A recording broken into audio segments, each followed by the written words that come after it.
En Afrique, sa parole dans les médias est rare, elle est donc précieuse et très attendue par nos auditeurs où qu'ils soient sur la planète et particulièrement dans son pays d'origine, la Côte d'Ivoire. Bonjour Tidjane Thiam. Bonjour Monsieur Faux. Merci d'avoir accepté notre invitation. Vous êtes cette semaine le grand invité de l'économie RFI Jeune Afrique représenté par Julien Clémenceau. Bonjour Julien. Bonjour Bruno. Quelques mots d'abord sur le parcours de notre invité. Tidjane Thiam, vous êtes né à Abidjan en 1962, vous avez été le premier Ivoirien diplômé de Polytechnique, quelques années plus tard ministre du Plan et du Développement du président Bédié, puis consultant pour McKinsey et successivement directeur général des assureurs Aviva, Prudential et de l'institution helvétique Crédit Suisse. Vous êtes désormais à la tête d'un fonds d'investissement nommé Freedom, autrement dit Liberté. Votre liberté, vous avez besoin de la retrouver ? Tout d'abord, merci de me recevoir. Je suis très, très heureux d'être ici donc sur RFI et d'échanger avec vous. La réponse à votre question est oui. On n'est pas libre quand on est le patron de Crédit Suisse ? Écoutez, quand on est patron d'une entreprise cotée, on a une liberté qui est quand même très encadrée parce que à la fin de la journée, c'est le cours de l'action qui commande, et heureusement ou malheureusement, les marchés sont un mode de fonctionnement tel que tout ce que vous dites est disséqué, interprété, analysé, ce qui fait que on a une liberté très relative. Bon, très bien, si votre parole est libre, c'est tant mieux. Ouais. Vous avez aussi été nommé Tidjane Thiam au printemps 2020, émissaire de l'Union africaine, chargé de la riposte contre le Covid. Beaucoup de questions d'actualité à vous poser sur la pandémie, bien sûr. La crise a-t-elle été bien gérée jusqu'à présent? Et maintenant, en restant proche du terrain, comment l'Afrique doit et peut se relancer? Que faire des ressources promises par le FMI? Que penser de la future zone de libre-échange? Nous vous interrogerons aussi sur les relations avec la Chine, sur les questions de gouvernance, sur le capitalisme mondial et sur votre avenir personnel. On ne perd pas de temps, juste pour vous rappeler que cet entretien sera à écouter et à lire sur les sites internet de RFI et de Jeune Afrique. Vous pourrez le commenter sur nos réseaux sociaux, Facebook et Twitter. Vous tapez Jeune Afrique ou alors RFI Éco.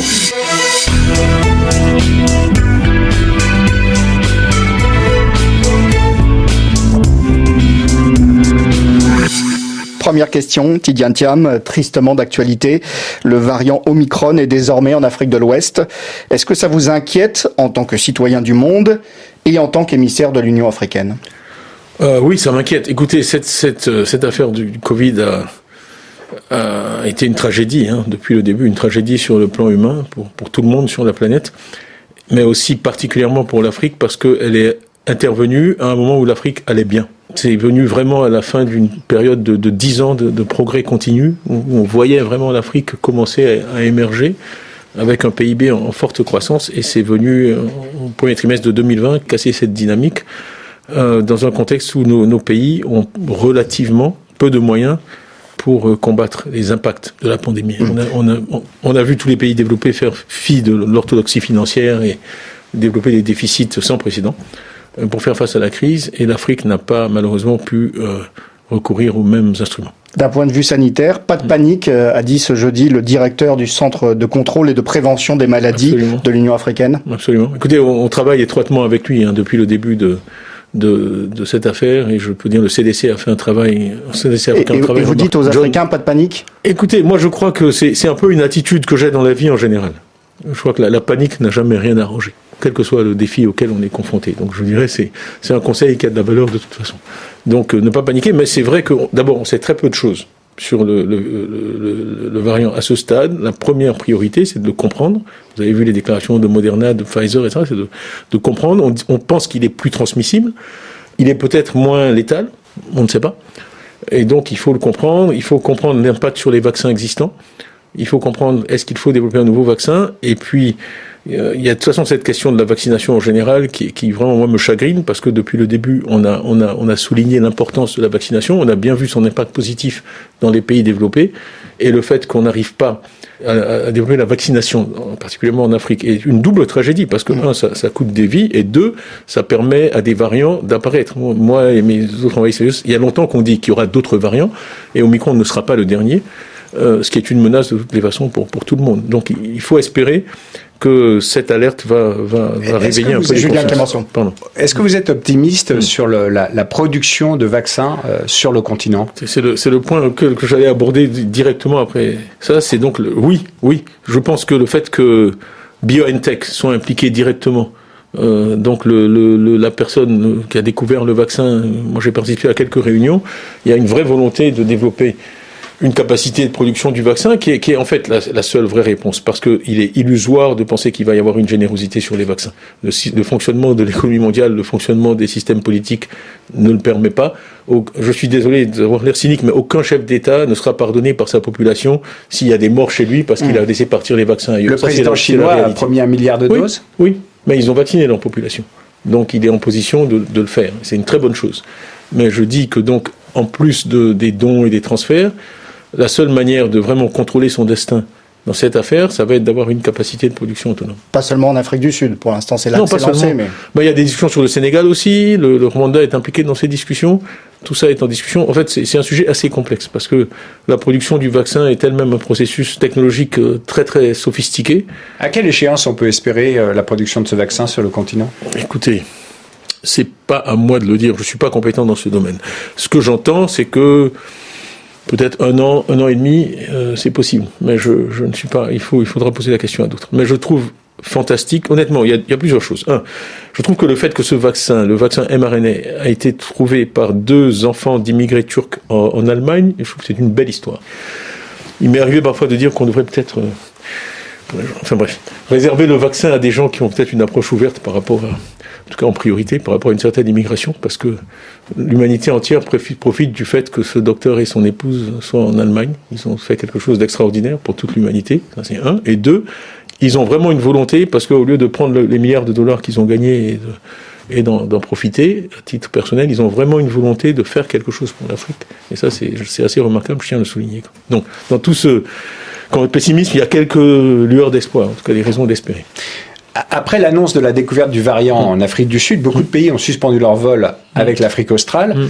Le président sud-africain dénonce une double peine dont est victime son pays et la région tout entière. Est-ce qu'on pouvait faire autrement que de fermer les vols vers cette région ? Il y a beaucoup de discussions sur ce point. Je pense qu'il faut saluer le sens des responsabilités des Sud-Africains.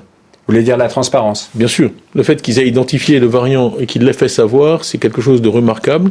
Et ils ne sont pas naïfs, ils savent très bien que ça pouvait avoir des conséquences négatives sur eux-mêmes. Et le fait qu'ils n'aient pas laissé comme ça ce variant se répandre dans la nature avant de le signaler à tout le monde, c'est quelque chose de positif, je pense, pour l'ensemble de la communauté internationale. Et il y a une réflexion à mener, parce que, comme je l'ai dit, il y aura d'autres situations comme cela, sur ce qu'on fait dans ces cas-là. Et ça peut venir que d'un dialogue entre pays africains, pays développés, etc., pour définir quelques règles du jeu, parce qu'il ne paraît pas très juste que l'Afrique du Sud a été punie pour s'être bien conduite. Tidjane Thiam, vous faites partie d'un groupe d'experts pour la gestion des conséquences de l'épidémie. Racontez-nous comment vous avez travaillé depuis maintenant plus d'1 an et demi. Quel bilan vous en faites ? Sur quel sujet vous êtes intervenu ? Écoutez, ça a été une initiative, je pense, vraiment intéressante de la part de l'Union africaine. C'est le président Ramaphosa lui-même qui nous a identifiés, qui nous a nommés. Moi, pour tout vous dire, j'étais en Suisse et j'ai eu un texto demandant si j'étais prêt à parler au président Ramaphosa. Et c'est lui-même qui m'a appelé dimanche matin à 10h, demandant si j'accepterais cette mission. Je lui ai dit, au passage, je n'ai pas rémunéré. Et j'ai demandé qui d'autre il y avait impliqué. Donc il m'a dit Ngozi. Alors Ngozi, moi je la connais depuis 1989, quand j'étais Young Professional à la Banque mondiale. Elle est apparue dans mon bureau un jour en disant, voilà, moi je suis un peu la doyenne des Africains ici. Donc on se connaît depuis longtemps.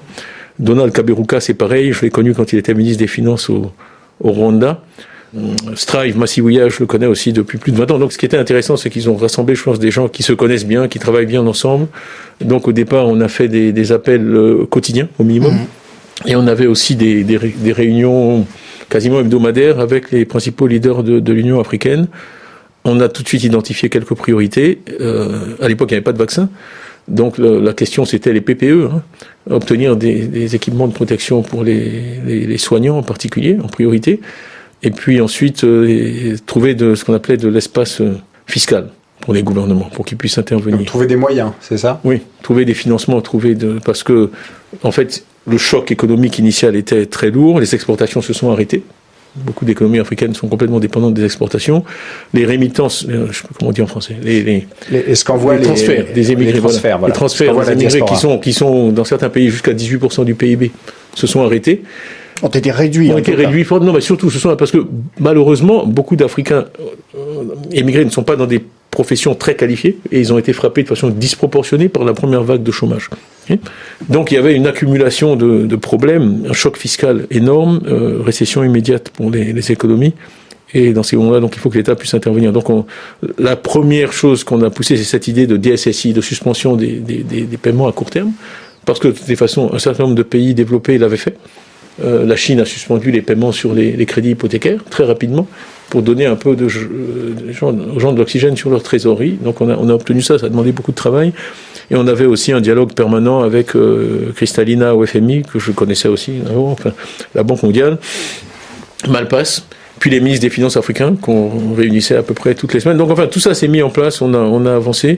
Et il y a eu aussi un travail dès le début sur le traitement de la question de la dette, qui nous amène en fait à la discussion sur les droits de tirage spéciaux, etc. On va y revenir. Je suis sûr vous intéresse. On va y revenir un petit peu plus tard.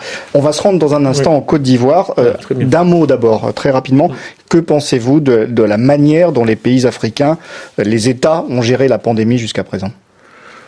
Vous posez une question difficile. J'évite en général de faire des déclarations sur l'Afrique. Parce que c'est un continent, je vous le dis, du Caire au Cap, vous volez pendant 10 à 11 heures, vous volez 10 à 11 heures de Londres, vous êtes à Hong Kong. Donc c'est l'exemple que j'utilise quand j'essaie de donner aux gens un peu une idée de la dimension du continent. Et vous allez de New York à Los Angeles en 3 heures, 3 heures et demie, 4 heures. Difficile de généraliser. Voilà, vous allez de Dakar à 10 en 6 heures. Donc je suis relativement humble dans les déclarations sur l'Afrique.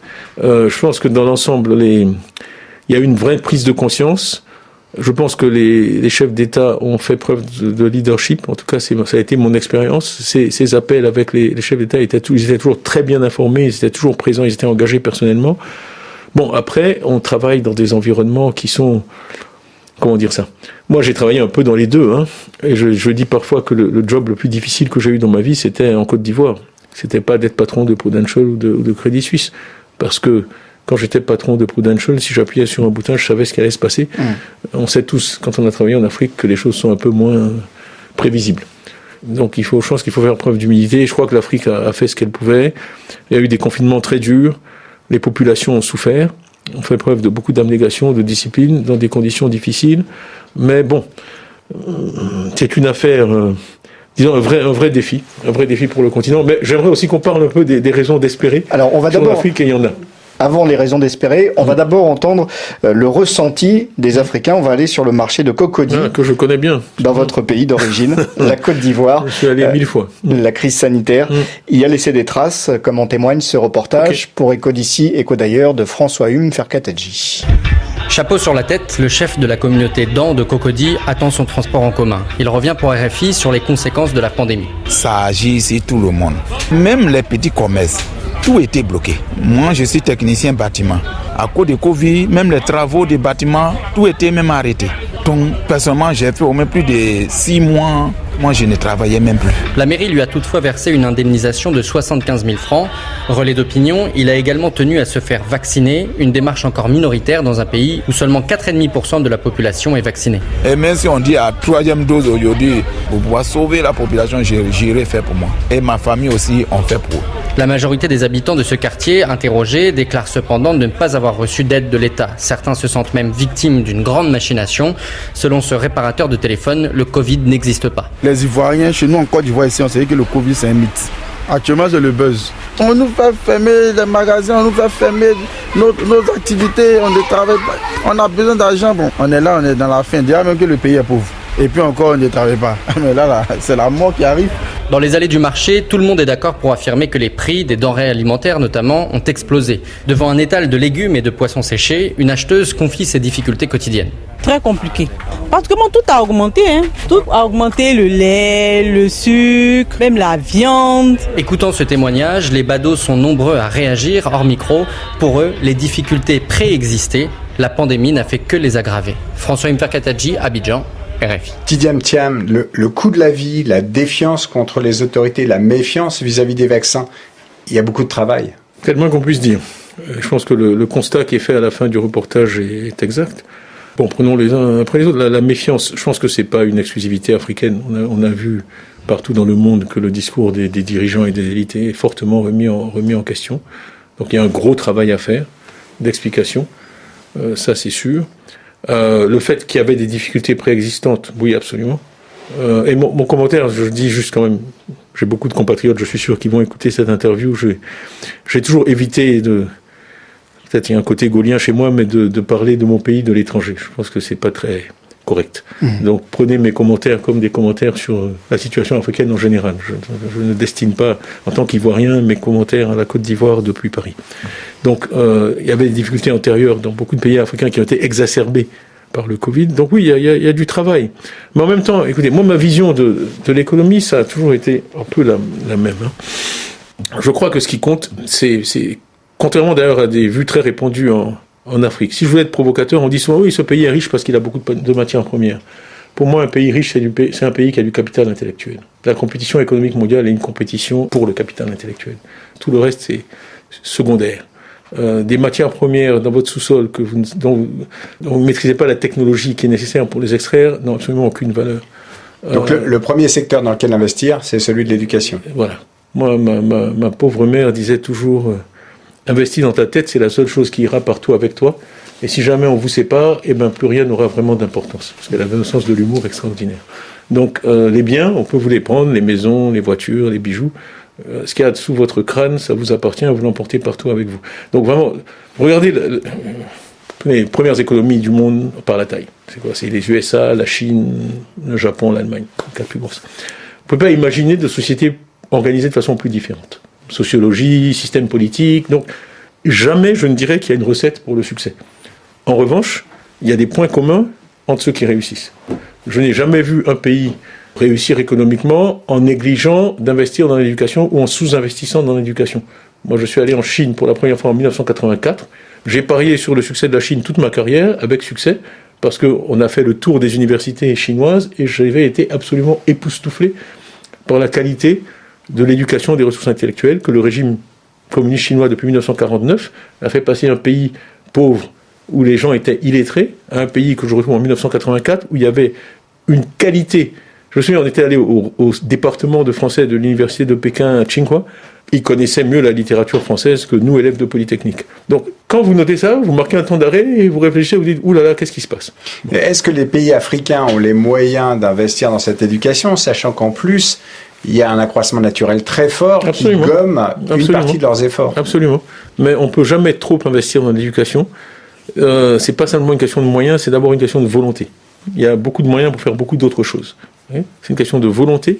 Oui, il y a d'autres priorités, mais moi j'ai beaucoup travaillé sur les questions de démographie. Quand j'étais ministre du Plan, j'avais la population dans mes attributions. J'ai fait une étude avec l'INED, professeur Tapinos, sur les perspectives démographiques de la Côte d'Ivoire. Et je peux vous dire, ce document existe. En gros, les femmes analphabètes dans des régions de campagne ont 7 et 8 enfants par femme. Les femmes éduquées, instruites en ville, en ont 2. Okay ? Donc la transition démographique, c'est d'abord une transition d'éducation. Donc la démographie africaine, c'est pas une fatalité. Il n'y a absolument, et vous pouvez superposer ces courbes à travers les cultures. J'avais des gens qui me disaient « Oui, mais toi, tu es occidentalisé, tu viens nous amener tes histoires de McKinsey en Afrique. » J'ai fait un sondage, on a demandé aux Ivoiriennes combien d'enfants vous avez, combien d'enfants vous en voudriez. Combien d'enfants vous avez? 6, combien vous en voudriez? 3.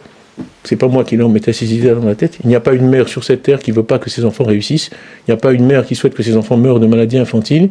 Il n'y a pas une mère qui ne veut pas que ses enfants aient une vie heureuse et harmonieuse. Donc, sur la démographie, c'est un faux problème. C'est un symptôme. Okay? Si on n'investit pas dans l'éducation des filles, si on ne leur donne pas des opportunités, on a un problème démographique. On a vu en Tunisie, on a vu dans d'autres pays, il n'y a rien de spécifiquement africain là-dedans.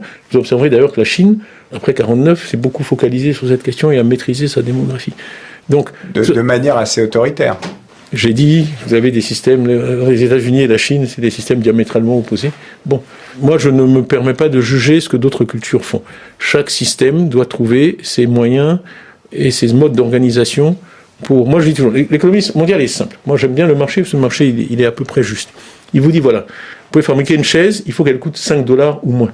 Ça c'est le prix du marché mondial. Après ça, est-ce que vous vous arrêtez le vendredi parce que vous êtes musulman ou le dimanche parce que vous êtes catholique? Est-ce que vous travaillez en 3-8? Est-ce que vous travaillez par équipe? C'est votre problème. Donnez-moi la chaise à $5. Okay, et le Japon a sa manière de le faire, l'Allemagne a sa manière de le faire, l'Italie a sa manière de le faire. Il faut que chaque pays trouve ses modes d'organisation qui sont cohérents avec sa propre culture et ses traditions pour arriver aux $5. Ce qu'on ne peut pas faire, c'est dire, oui, parce qu'on est africain, il faut que ce soit $6. Alors, Ça marche pas. Au-delà de ces questions d'éducation, de démographie, ces recettes pour réussir à l'avenir, dans l'immédiat, combien de temps l'Afrique va-t-elle devoir attendre pour bénéficier des droits de tirage spéciaux du Fonds monétaire international? Ils sont censés débloquer d'importantes ressources pour les pays africains. J'étais dans une réunion lundi où j'ai posé la même question. donc, vous avez eu la réponse? Écoutez, la réponse, c'est qu'il y a plusieurs volets. Il y a ce qu'on appelle le PRGT qui est prêt. Okay. Donc la réponse, c'est bientôt, mais je n'ai pas une réponse précise à vous donner. Cette question, on la pose tous. J'ai le ministre des Finances sénégalais, le ministre des Finances du Congo qui disait la même chose. Je peux vous dire seulement que tout le monde travaille d'arrache-pied pour que ce soit le plus rapidement possible. Et c'est quelle somme est concernée? C'est 30 milliards dans un à peu près temps 33, oui. 33 milliards à peu près. 33 milliards. Oui, absolument. Ce qui est, écoutez, on souhaite toujours plus. Et il y a des idées pour avoir plus, mais même ces 33 milliards-là de dollars à l'échelle de l'Afrique feront une différence. Vous l'évoquiez précédemment, une fois n'est pas coutume, les États semblent avoir privilégié la coopération et la concertation plutôt que la compétition pour réagir au Covid. Est-ce que ça augure d'une méthode différente pour d'autres projets futurs? Écoutez, moi je souris parce que pour moi tout ça c'est vraiment on touche les dividendes des investissements qu'on a fait dans l'éducation. Moi, je suis dans des conférences Zoom, des calls. Malheureusement, Vous voulez dire la qualité des interlocuteurs et des gens qui réfléchissent aux problèmes de l'Afrique actuellement? Je pense que la qualité intrinsèque a toujours été là, évidemment. Moi, je crois passionnément qu'à la naissance, en sortant du ventre de leur mère, les enfants sur Terre ont des talents uniformément répartis. À moins d'être un horrible raciste, on ne peut pas croire autre chose. Ce qui change après, c'est ce qui se passe après, 7 secondes, où l'enfant est né. Donc, des talents et des intelligences, il y en a toujours eu en Afrique. Mais ces intelligences en friche. Si on ne donne pas aux gens les instruments pour comprendre ce qui se passe, l'analyser et intervenir, on a des problèmes. Donc pour en revenir à l'éducation, moi j'aurai 60 ans l'année prochaine, je suis dans une phase différente de ma vie, je suis un retraité assez actif, mais il y a un moment dans la vie, il faut passer à autre chose. J'ai travaillé 35 ans, je vais jouir des fruits de mon labeur, mais j'ai un peu de perspective sur 35 ans, et là, c'est le jour et la nuit. Je parlais du CDC tout à l'heure, les calls qu'on a, les médecins africains, le niveau de compétences qu'on a en Afrique, la capacité à analyser, et c'est pareil au niveau des chefs d'État, et ce n'est pas un commentaire négatif sur ceux qui les ont précédés. Chacun, dans son temps, a fait du mieux qu'il pouvait avec les moyens de l'époque. En 1960, il y avait 150 diplômés de l'enseignement supérieur en Côte d'Ivoire. Qu'est-ce que vous vouliez que Houphouët Boigny fasse? Il a fait ce qu'il pouvait. Aujourd'hui, on est en 2021, il y en a un peu plus. Alors, pour prendre un cas concret, par exemple, la zone économique de libre-échange africaine, est-ce que vous pensez qu'elle va être mise en place et qu'il va y avoir une coopération pour que ce projet aboutisse? D'ailleurs, est-ce que ce projet, vous le voyez de manière positive pour l'Afrique? Écoutez, moi, tout ce qui est de nature à amener les pays à coopérer, je le vois de façon positive. J'adore l'histoire, la communauté européenne du charbon et de l'acier. On sait ce qui s'est passé. C'est la Seconde Guerre mondiale qui a convaincu les Européens de faire l'alliance franco-allemande et de faire la communauté européenne du charbon et de l'acier, monnaie, etc., et qui a conduit à l'Union européenne. Donc si l'Afrique peut arriver à s'unir sans ce traumatisme de cette échelle, ce sera pas mal. Donc peut-être cessons d'être aussi sévères avec l'Afrique. Je crois que effectivement l'Union européenne est un exemple, mais on sait très bien quel a été le coût humain pour amener les Européens à arrêter de s'entre-massacrer et travailler ensemble. L'histoire est jonchée, on peut partir de la guerre de 30 ans. L'histoire, depuis la fin de l'Empire romain, est jonchée des guerres intra-européennes et des guerres européennes vis-à-vis du reste du monde. Il y a une carte très drôle que vous pourrez trouver sur Google qui... Je ne vais pas me faire des amis, pourtant j'aime beaucoup le Royaume-Uni, mais c'est amusant. Ça vous montre tous les pays qui ont été à un moment attaqués ou envahis par l'Angleterre. Et je crois qu'il y a 2 ou 3 pays qui font exception à ça.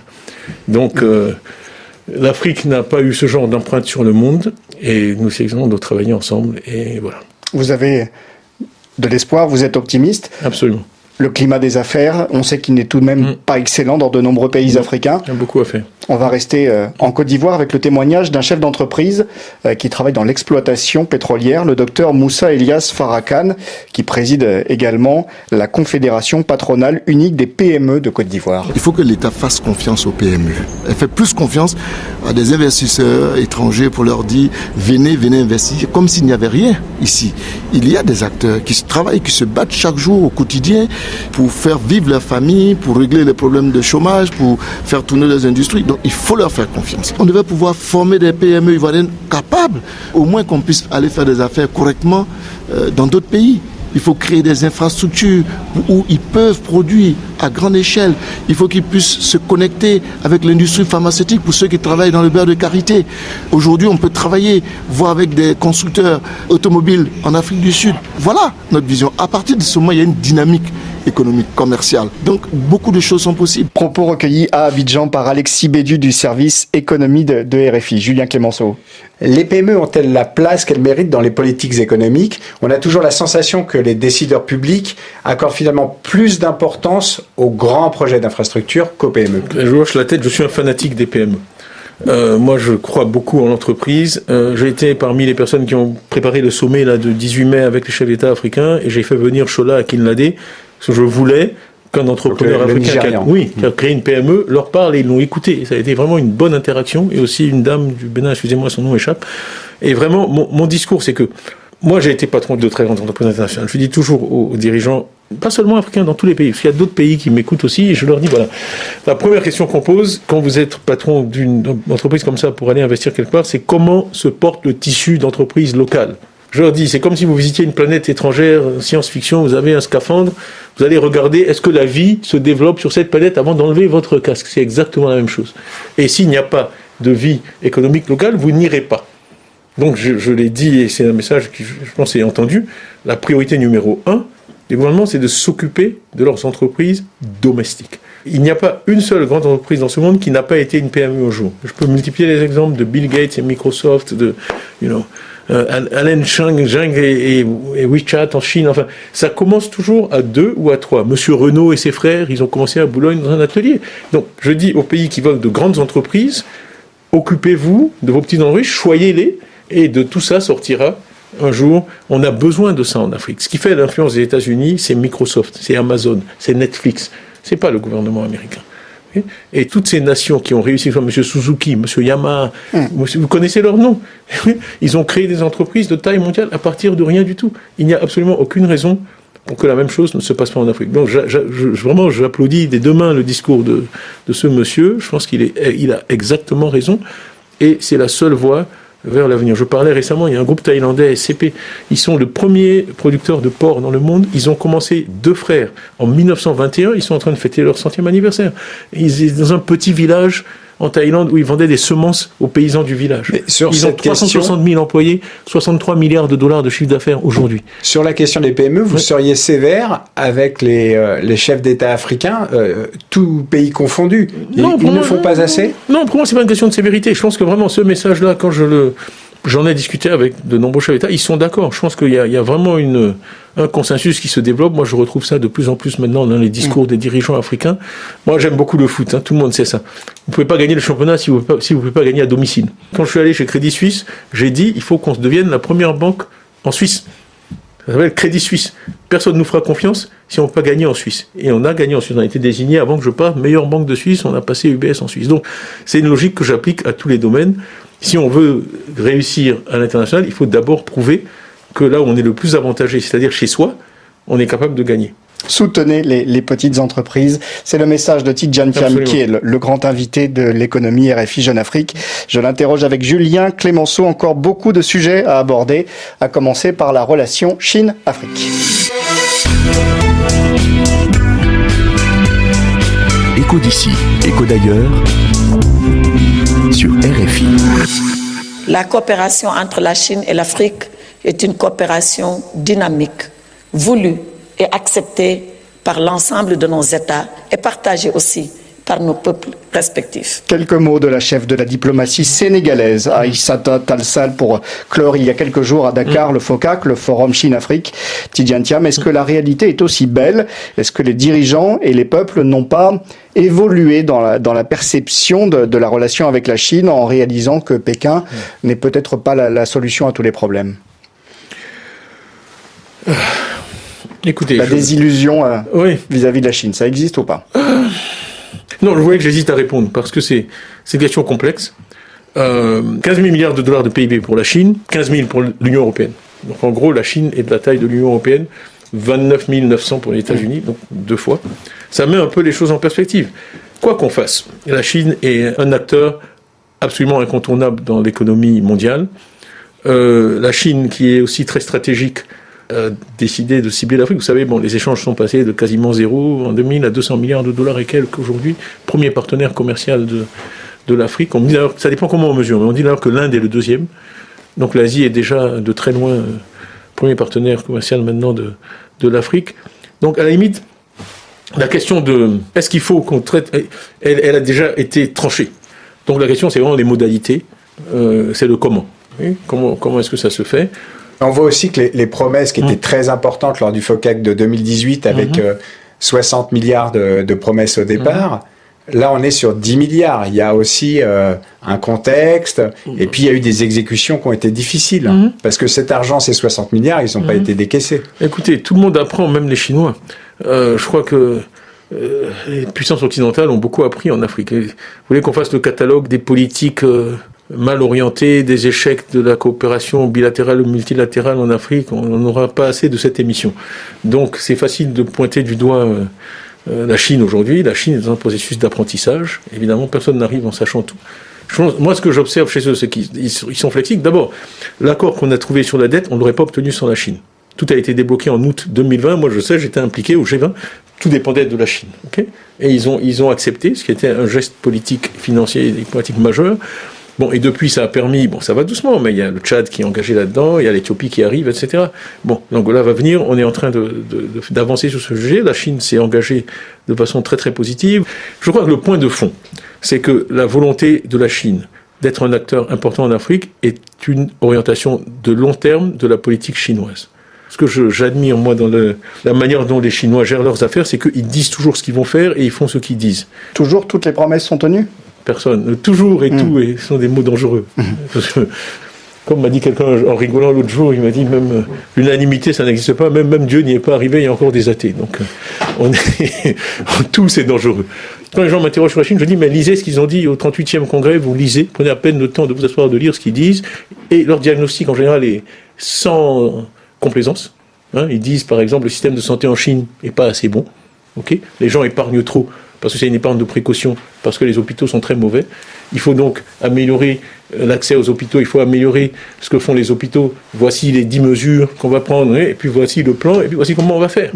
Donc moi, ça me donne confiance. J'aime la manière dont ils font les choses, c'est une approche qui est rationnelle. Et je dis bien, c'est une des choses que vraiment je note à chaque fois, les diagnostics sont sans complaisance. Sur la dette, ils ont compris que la manière dont ils s'y sont pris, beaucoup ont été très surpris que la Chine dise, ok d'accord, on va restructurer aussi. Parce que jusque-là, ils n'avaient jamais accepté de revenir sur la manière dont la dette a été mise en place. Et non, net, personne n'est parfait. Moi, je crois dans la compétition. J'ai fait la route Bondoukou-Bouna en Côte d'Ivoire avec une entreprise chinoise. C'est une route qu'on avait promise depuis l'indépendance qui n'avait jamais été faite.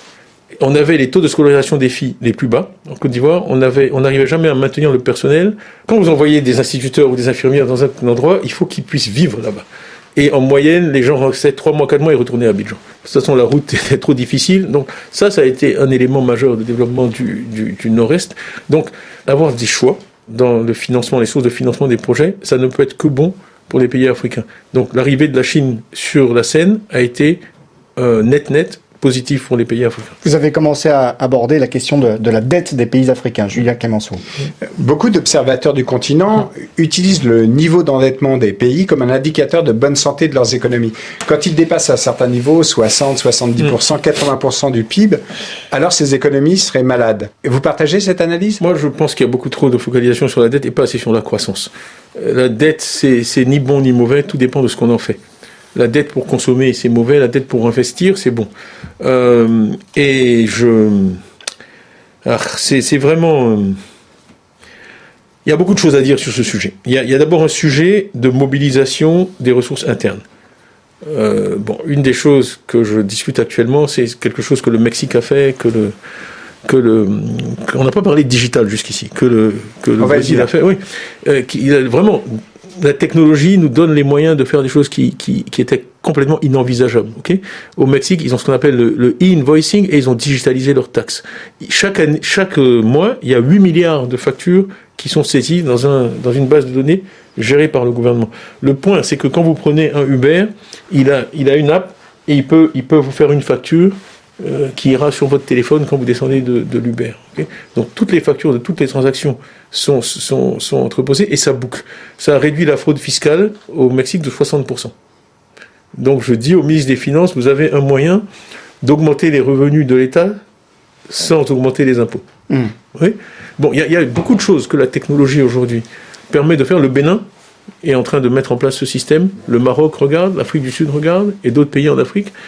Donc, ça a été révolutionnaire en Amérique latine. Vraiment, ça ouvre un tas de possibilités.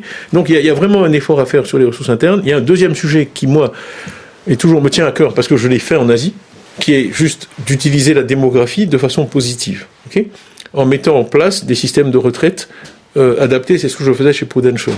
Parce que, si vous regardez ce que les compagnies d'assurance vie ont fait, en Angleterre en particulier, une des différences entre l'Angleterre économique et la France, c'est que l'Angleterre a accès à du capital long, capital patient, qui sont suivis des fonds de retraite. Okay, la maladie du capitalisme français, c'est l'absence de fonds propres. Okay, c'est l'excès d'endettement. Quand vous n'avez pas de fonds propres, vous vous endettez. La dette, c'est l'ennemi de la bonne santé des petites entreprises, des jeunes entreprises. Donc, par exemple, au Vietnam, j'ai fait ça, en Indonésie, j'ai fait ça. Si on arrive à collecter l'épargne de tous ces gens-là, même à raison de $1 par tête, etc. Les retraites des fonctionnaires, bien par sûr, exemple, pour investir. J'ai fait la clôture du troisième pont Riviera-Marguerite avec le fonds de pension de l'armée ivoirienne. Je suis allé voir le général Koulibaly, qui avait à l'époque été mis au garage, et il a mis... Le PCA d'Air Côte d'Ivoire. Il a mis... il était à l'époque à la tête du fonds de retraite militaire, et il m'a donné 15 milliards, et c'est comme ça que CFA, et c'est comme ça que j'ai fait le bouclage du truc. Donc, l'avantage des fonds de retraite, c'est que c'est la source d'investissement prioritaire pour les projets à long terme. C'est absolument ce à quoi vous pouvez adosser des projets d'infrastructure, avec en plus pas de risque de change, parce que les retraites sont payées en CFA. Donc, au lieu d'aller prendre de la dette, je ne sais pas quelle monnaie qu'on aurait dû rembourser, on a pu dérisquer le projet en faisant ça. Donc, il y a vraiment beaucoup à faire pour moderniser le système financier, pour avoir une capacité de mobilisation de l'épargne locale qui est réelle, et pour vraiment orienter la réflexion vers l'investissement productif, les PME, et ne pas obséder sur la dette bilatérale et multilatérale. Le problème de toutes ces histoires, c'est que comment dire ça ? Je dis toujours, le capital est frileux, et les restructurations, etc., c'est très difficile. C'est très difficile. Imaginez même dans votre vie personnelle. Le tort revient à qui ? Le tort, c'est les agences de notation qui focalisent les esprits ? Comment on fait pour ne plus se focaliser sur la dette ? C'est plus un problème de stratégie économique. Il faut que le discours parle de l'autre côté de l'équation qui est la croissance. Okay. La dette, je parlais à David Rubinstein hier, il me disait, je le cite, mais je n'ai pas vérifié les chiffres, il disait, quand il était à la Maison-Blanche en 1974, la dette américaine était de 5 milliards de dollars, elle est de 29 000 milliards de dollars maintenant. Okay. Et personne ne refuse d'acheter des treasury bills. C'est la crédibilité, la solvabilité de l'emprunteur qui importe plus que le stock de la dette. Okay. Les gens sont obsédés par ces questions de dette. Pour moi, c'est une erreur d'analyse et une erreur de diagnostic. Si les fournisseurs de capital ne croient pas en votre capacité à croître, évidemment, la dette devient automatiquement un problème. Okay. Donc, bon. Le danger, en revanche, sur cette histoire d'endettement, c'est que dans les pays développés, c'est que c'est encore une autre... On n'a pas parlé d'inflation, dans tout ça, on a parlé de la hausse des prix, hein, mais ça... Si vous regardez l'équation à laquelle ils sont confrontés, qu'est-ce qu'ils peuvent faire ? Ils peuvent augmenter les impôts, et puis après l'émission de dette qu'on a vue, ils ne vont pas le faire. Ils peuvent réduire les dépenses, ils ne vont pas le faire. Ils peuvent augmenter les taux d'intérêt, ils ne vont pas le faire. Regardez ce qui se passe au niveau des banques centrales. Donc qu'est-ce qui vous reste ? L'inflation. C'est le seul outil politiquement viable de sortie de la situation d'endettement qui existe. Et moi, je dis toujours, l'inflation, c'est juste une taxe sur les pauvres. C'est ça. Ce sont les ménages qui vont supporter ces hausses des prix. Et ça va durer plus longtemps que ce qu'on imaginait il y a quelques mois. Voilà. Vous parliez de la digitalisation tout à l'heure comme d'une solution. Est-ce que, pour ce qui concerne l'Afrique, ça peut accélérer le développement du continent en sautant des étapes ? Absolument. Moi, je me suis battu avec d'autres en 95 quand on privatisait, qu'on créait les mobiles en Côte d'Ivoire. La Banque mondiale s'était opposée au fait qu'on mette des licences de mobiles dans la privatisation, en disant que les gens étaient analphabètes, qu'ils ne sauraient pas téléphoner. Et j'ai dit, ouais, c'est vrai peut-être. Mais tout Africain ou Africaine analphabète connaît un Africain ou Africaine qui n'est pas analphabète. Il saura lui dire, mon fils met le numéro là dans mon téléphone. C'est exactement ce qui s'est passé. On a vu ce qui s'est passé. Derrière les moyens de paiement, etc., il y a 4 milliards d'êtres humains qui ont un smartphone. Voilà. Et beaucoup en Afrique, ça donne des possibilités infinies. On a vraiment, c'est une opportunité. Ben, je parlais de Chola là, avec sa Paystack, son entreprise, mais c'est qu'il y a beaucoup d'entreprises du même genre. Pour une fois, on est dans la course avec les mêmes chances que les autres. Et des possibilités extraordinaires. Donc ça, moi, je suis extrêmement positif là-dessus, et vous allez voir. Pour la santé aussi, d'ailleurs, c'est encore un autre sujet. La technologie pour développer pour la santé à distance, etc., c'est extraordinaire. Parce qu'on forme un médecin à Prix d'Or, il est à Abidjan, le jour où je peux lui mettre sa consultation sur l'écran à Korogo, c'est pas mal quand même. Au lieu de faire 8... Les États-Unis font ça aujourd'hui. Au lieu de faire 8 consultations par jour, il en fait 20. Ils ont augmenté la productivité du système, ça coûte moins cher. Enfin, bon, j'arrête parce que je veux pas. Je sais que vous avez d'autres questions. Quel est votre rôle au Rwanda? Vous êtes le président du conseil d'administration de Rwanda Finance Limited. Écoutez, c'est un autre rôle non rémunéré que j'ai accepté de prendre parce que ça... Le Rwanda, future place financière africaine? Il y en aura plus d'une. Dans une stratégie de développement, chaque pays, comme j'ai dit plusieurs fois, doit regarder ses forces, ses faiblesses, ses avantages comparatifs et essayer de jouer dessus. Le Rwanda a un certain nombre d'avantages et je pense une stratégie qui est assez explicite, qui est probablement à comparer à celle de Singapour ou de la Suisse. La gestion d'un petit pays, c'est une proposition complètement différente de celle de la gestion des grands pays. La Suisse n'est pas la France n'est pas la Suisse. Et donc, l'idée de dire qu'ils vont se concentrer sur les services, notamment financiers, c'est une bonne idée. Donc, mon rôle, c'est juste de les aider, à travers des contacts, etc., à développer leur place financière, mais pour le bénéfice du Rwanda, certes, mais aussi de la sous-région et puis de l'Afrique en général. Parmi les problèmes de l'Afrique, il y a l'omniprésence de l'économie informelle. Je voudrais que l'on écoute quelques mots d'un grand patron, Mossadegh Bali, que vous connaissez certainement, qui est le patron, le PDG de la chaîne hôtelière Azalai, qui est omniprésente en Afrique de l'Ouest. Le fait que nos économies soient informelles n'est que la conséquence de quelque chose. Et ce quelque chose-là, c'est une administration prédatrice, des impôts très mal répartis. Et donc, oui, effectivement, les gens ils se disent, tant que je peux être en dessous des radars, pourquoi me formaliser? Parce que le jour où je suis formalisé, c'est tout le monde qui me tombe dessus. L'État est toujours à la recherche de recettes fiscales et il ne va chercher les recettes fiscales que chez les entreprises et les entrepreneurs qui ont fait le pari d'être dans le secteur formel. Il faudrait que l'État élargisse la base. Et pour élargir la base, il faut une fiscalité allégée, qu'elle ne soit pas confiscatoire. Il ne faut pas 1001 procédures, parce que chaque fois qu'il y a une procédure, il y a une tentation de corruption. Mossadegh Bali, interrogé par Olivier Roger, votre réaction, Tidjane Thiam, trop de formalités? Il faut trouver des gens avec qui je ne suis pas d'accord. Je suis entièrement d'accord avec lui. J'aime vraiment pas ce terme informel, parce que c'est péjoratif. Moi, j'ai un grand respect pour le travail de l'être humain. La personne qui est cordonnier à Trècheville et qui fait des chaussures, je refuse de l'appeler informel. C'est un chef d'entreprise, c'est un entrepreneur qui crée des emplois et qui travaille tous les jours pour ses clients. Donc il faut arrêter avec cette histoire d'informel. Ça, c'est un. 2, le fait qu'il ne paye pas d'impôts éventuellement, effectivement, ce monsieur, je pense, a raison. C'est un problème pour l'État. On a parlé déjà plusieurs fois de comment mobiliser les ressources, rendre le système plus transparent. Vous parliez du taux d'endettement. Moi, mon système de mesure des pays et des gouvernements, c'est la volonté, l'acceptation de l'impôt. C'est la manière de voter la plus explicite, la plus efficace que les êtres humains ont trouvée. Moi, j'adore le fait que les États-Unis aient été créés sur une révolte fiscale. Taxation sans représentation n'est que tyrannie. Donc, si le citoyen a confiance dans l'État, si l'agent économique a confiance dans l'État, et pense que cet argent va être bien utilisé, il va payer l'impôt. C'est la question de la bonne gouvernance aussi. Non, elle ne se pose pas qu'en Afrique d'ailleurs. Alors, moi j'invite les bailleurs, au lieu de se préoccuper de est-ce que les gens mettent un petit bulletin dans une urne tous les 5 ans, dans des élections trafiquées, de regarder est-ce que les citoyens dans différents pays acceptent de payer l'impôt ou pas. Ça, c'est une vraie mesure de la performance d'un État. Donc là, on peut répondre. La pression fiscale, elle est très faible en Afrique et les gens ne paient pas l'impôt. Je vous laisse la responsabilité. Moi, j'ai énoncé un principe. Après, vous pouvez l'appliquer et en tirer des conclusions. Mais je crois profondément dans ce que j'ai dit. Et je dis pas ça depuis aujourd'hui. Je disais ça quand j'étais au gouvernement en Côte d'Ivoire. C'est pas des idées que j'ai adoptées hier. Je réfléchis beaucoup à tout ça. Regardez en Angleterre, comment le Parlement approuve la liste royale chaque année. Le cœur de la démocratie, c'est l'impôt.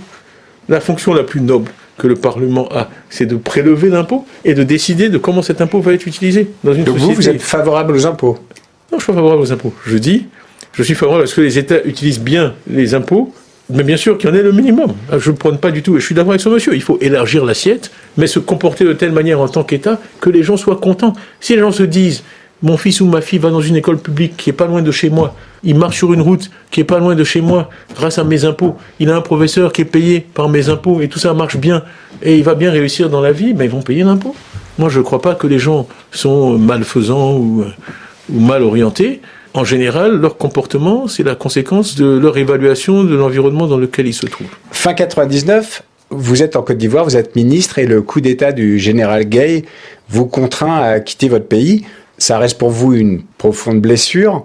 Qu'est-ce que vous ressentez aujourd'hui quand vous voyez des coups d'État au Mali, en Guinée, au Soudan? Quelle analyse vous faites de ces épisodes, et est-ce que vous n'avez pas l'impression que l'Afrique recule? Non, j'hésite, parce que certainement on peut débattre de ça. Je ne suis pas sûr que, quand vous avez appelé votre émission Écho d'ici, Écho d'ailleurs, on peut peut-être prendre rendez-vous pour une autre fois et parler de ça. Honnêtement, c'est des questions... Ça a des conséquences évidemment économiques très importantes. Absolument. Donc là, on est au cœur du sujet. Mais je dis simplement que pour en traiter correctement, il faut vraiment du temps. Parce qu'il y a de tout là-dedans. Il y a de l'histoire, il y a de l'ethnologie, il y a de la géographie. Est-ce que ça marque un échec de qui? Écoutez, moi j'ai toujours dit la même chose. J'ai pris la parole quelquefois l'an dernier de façon publique. Je suis viscéralement contre la violence. Est-ce que le régime auquel j'appartenais en 99, qui a été victime d'un coup d'État, était parfait? Non. Et j'ai dit aux partenaires occidentaux qui ont reconnu le régime issu du coup d'État, je leur ai dit, mais attendez, si à chaque fois, dans un pays développé, qu'il y avait un gouvernement ou un chef d'État qui ne fait pas l'affaire, que vous ne trouvez pas assez compétent, ou pas assez ceci, pas assez cela, ça devait se résoudre par les mitraillettes et par la force, ce serait vraiment l'instabilité chronique partout. Justement, la force de la démocratie, elle se mesure quand il y a un régime qui n'est pas parfait ou un chef d'État qui n'est pas parfait. Est-ce qu'au lieu de prendre des courts-circuits, on reste dans l'état de droit et on trouve des moyens démocratiques d'organiser une alternance? Ok ? Donc moi, je pense que les coups d'État ne sont pas une bonne chose.